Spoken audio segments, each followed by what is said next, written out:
like you can complete this sentence for me.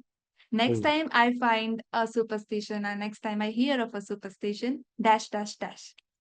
okay. I will not dismiss it straight away. Pass ho gaya? Did I Yes, do well in the yes, test you yes, he gave? did. gave? Hmm. So 10 on 10. Ojaswini, have you ever heard of this superstition that if see, you've taken off your footwear and left it somewhere, but then you leave it in such a way that there are two units in the footwear. One of the units is partly on top of the other. Then can something go wrong? Yes, so my friends and many people in my neighbor have like cautioned me, don't do this or you'll get involved in fights, your relations will worsen. And so I was pretty cautious of that. I was afraid that once you are told and I don't want my relations to get bad. So have you heard of something? Well, I think it's a common so common here in India. Yes, superstition seems to be very common, but the explanations are a little different. What I heard in my childhood was that if you do that, then you are unlikely to find any stable place where you can stay. You will be just roaming from here to there, भटकते रहते हैं जिसको बोलते हैं. So that is what I had heard. Like footloose for people. Footloose, right? So do you think there could be a meaning or is totally out of ignorance or just folktale kind stories or do you think we can find some meaning or pattern behind it?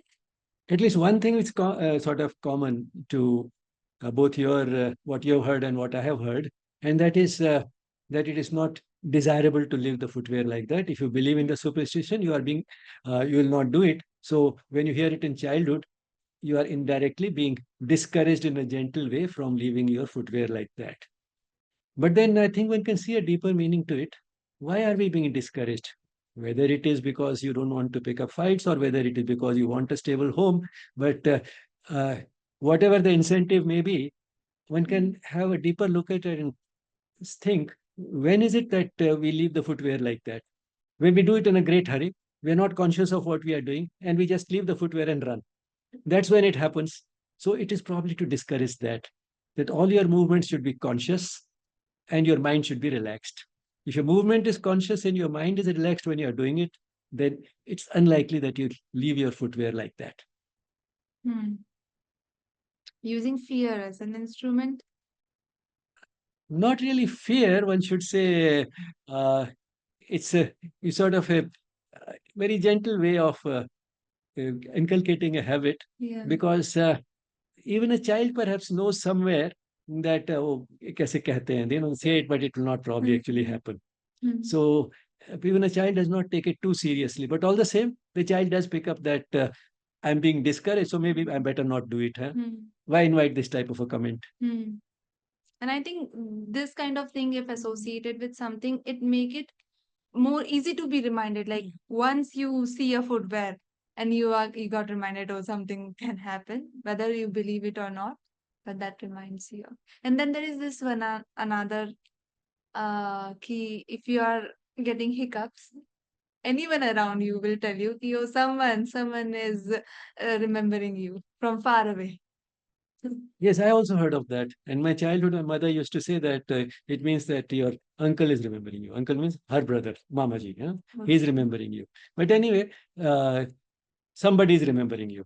That it seems to be again a very common superstition that if you get hiccups.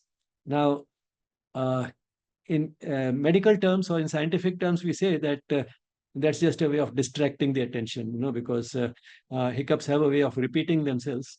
And if you concentrate more that I don't want them, they recur all the more. So hiccups will come again and again. So, but if the attention gets distracted so that you're not thinking about them, that I don't want hiccups, then they will disappear. So this looks like a rational explanation. But to my mind, this can also have a little deeper explanation. We hear all these superstitions as children, and what we hear as children does have some wider implications sometimes, and so does this superstition also seem to have. That the hiccups are the result of somebody remembering you a long distance away. Now, this is making the child aware that such a possibility exists. although it may appear completely irrational even to the child. Oh, somebody remembering me 100 kilometers away, how will it affect what is happening to my body? But then we know that there is a continuity of consciousness, and something happening in the mind of somebody 100 or even 1,000 kilometers away could have an effect on somebody else far away from there, on his mind or his body. And this is what distance healing is essentially about. Uh, that the healer's mind can affect the patient's body, and this effect can be transmitted from long distances. Sometimes the faith healer, he's sitting in New York and the patient is in New Delhi. Still, you expect that if that faith healer prays for this patient or sends healing vibrations to this patient, it will work. And the interesting thing is that there is some evidence that this type of communication is possible, and probably these effects do happen. We are not coming around believing in more and more in this type of communication, which is without the intervention of any medium. It is instantaneous, unmediated, and unmitigated, which means that it's not that the longer the distance, the less effective it will be. Its effect does not go down with distance, as one might sometimes rationally assume. So this type of communication, which is of a unique character, which does not require a medium, which is instantaneous, does not take time to travel, and which does not diminish in its efficacy with distance. Now, this type of communication being possible is now being accepted more and more, uh, not only because it seems to happen, but also because now there are some plausible explanations, even in theoretical physics, to explain this type of phenomena. And when a child starts hearing this type of things in childhood, uh, the child at least is sort of being made aware of this type of possibilities. The child will remain more open to things which may appear unreasonable. And of course, what uh, spirituality is about, and also modern physics is now becoming more and more about, is that anything that appears unreasonable or impossible is not necessarily impossible. It can actually happen. Something which can't be explained by reason is not necessarily unreasonable. It can be something beyond reason. Sure. And I think that's the reason why, still in this information age, in this modern society, still superstitions exist. It's because if it had no utility to serve, it would have been disappeared. So I think it's not just totally out of ignorance that they have existence. It's due to the inner meaning it carries. Yes, one doesn't know when these superstitions and how they started and what was their origin, but many of them seem to serve a purpose which is rather subtle. And it's only by going behind the appearances that we may be able to see their significance. I'm not trying to say that we should believe in every superstition and guide our life on the basis of these superstitions, but at the same time, we need not dismiss them straight away as something completely useless, having no value, and talking about things which are impossible.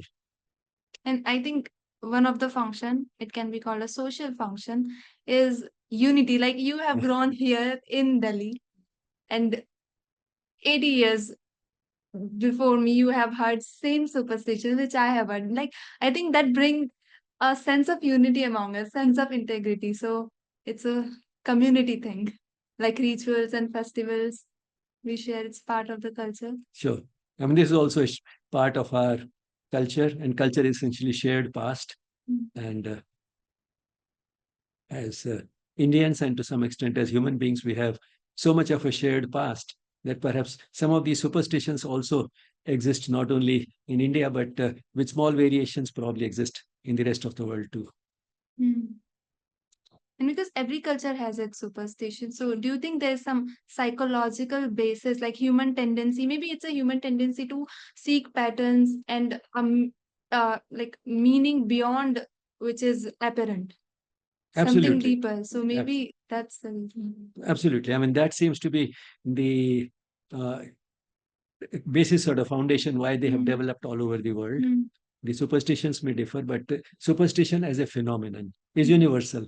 And as you said very beautifully just now, that people are looking for patterns, and when they find a certain type of pattern recurring, or they want to sort of give a meaning to something which they observed fairly often, or even otherwise sort of they find that intuitively something suggests itself to them, it somehow gets gradually uh, hardened into a superstition which gets passed on from generation to generation.